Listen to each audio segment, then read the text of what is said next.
Good day, I'm Twyla Whelan and this is your JIS News for Monday, April 22, 2024. Senior Deputy DPP Claudette A. Thompson has been appointed to act as the Director of Public Prosecutions effective today. The Ministry of Justice announced the decision in a press statement earlier today, revealing that Ms. Thompson had been approved by the Governor-General upon the recommendation of the Public Service Commission. The ministry says Ms. Thompson brings with her a wealth of experience and dedication to the pursuit of justice. Her acting appointment follows a statement from the Attorney General's chambers on the weekend, indicating that the DPP, Mrs. Paula Llewellyn, had advised that she was unable to carry out the functions of her office at this time. This, the AG says, is due to the ambiguity and consequent uncertainty arising from the Constitutional Court's ruling on Friday. The justices ruled that the amendment to the act that was passed in Parliament in July last year, increasing the retirement age of the DPP from 60 to 65, is constitutional.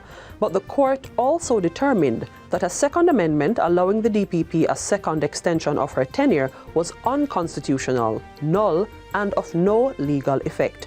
Justice Minister Delroy Chuck has said the government will be appealing that aspect of the ruling.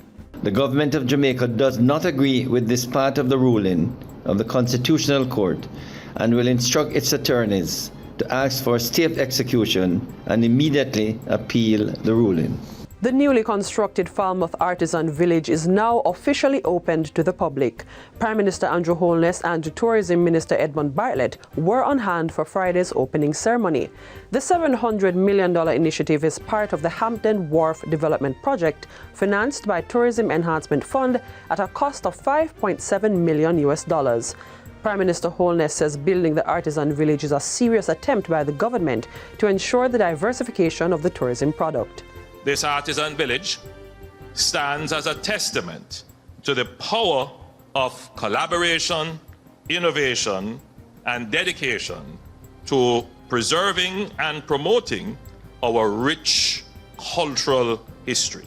It is through collaborative efforts that the vibrant spirit of Jamaican craftsmanship, artisanship, and entrepreneurial spirit of our people have found a new home on this historic site of Hampden Wharf. The village, which is the first of its kind in Jamaica, is poised to be replicated in Ocho Rios, Montego Bay, and Negril. This artisan village is the product of a wider policy determination by the Ministry of Tourism to deal with the issue of upscaling, not just the quality of the cultural offerings of Jamaica, but to scale up the quality and indeed the expressions of things that are truly and authentically Jamaican, so that when visitors come to our destination, they have what authenticates their visit.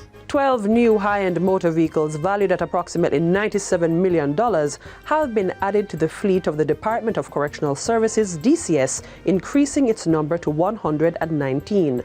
They were formally handed over during a commissioning ceremony at the Tower Street Adult Correctional Center on Friday. State Minister of National Security Juliet Cuthbert-Flynn says it's evidence of government's continued thrust to modernize and transform the security infrastructure of the DCS.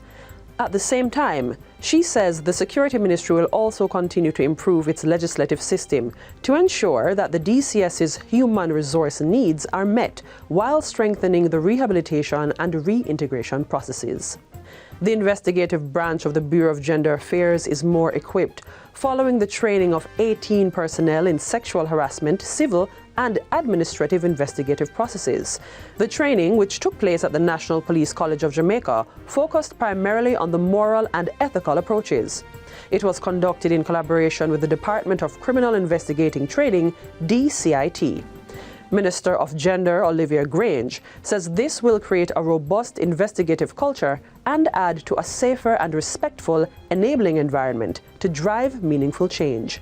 I have all the confidence that as we move forward, the ongoing upskilling and retooling of the sexual harassment investigative officers and other internal and external clients will go a far way to assist the ministry to foster deeper understanding and appreciation. She asserts that more can be achieved by working together to leverage and ramp up public, private, and other partnerships as needed. The long-term outcomes to which we all aspire should undoubtedly include gender equality, gender equity, social justice, socio-economic empowerment, national and sustainable development, among a range of other age-appropriate and context-specific and culturally relevant benefits. And finally, State Minister of Education and Youth Marcia Smith is calling on students to seek higher education and take advantage of the opportunities afforded to them. She made the appeal during the first in a series of tertiary recruitment drives held at Manchester High School recently. The tertiary recruitment drive is meant to address the issue of low enrollment at all public universities.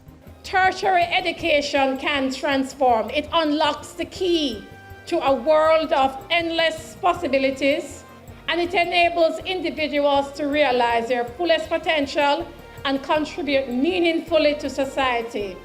The ministry is aiming to increase access to post-secondary education for all our young persons.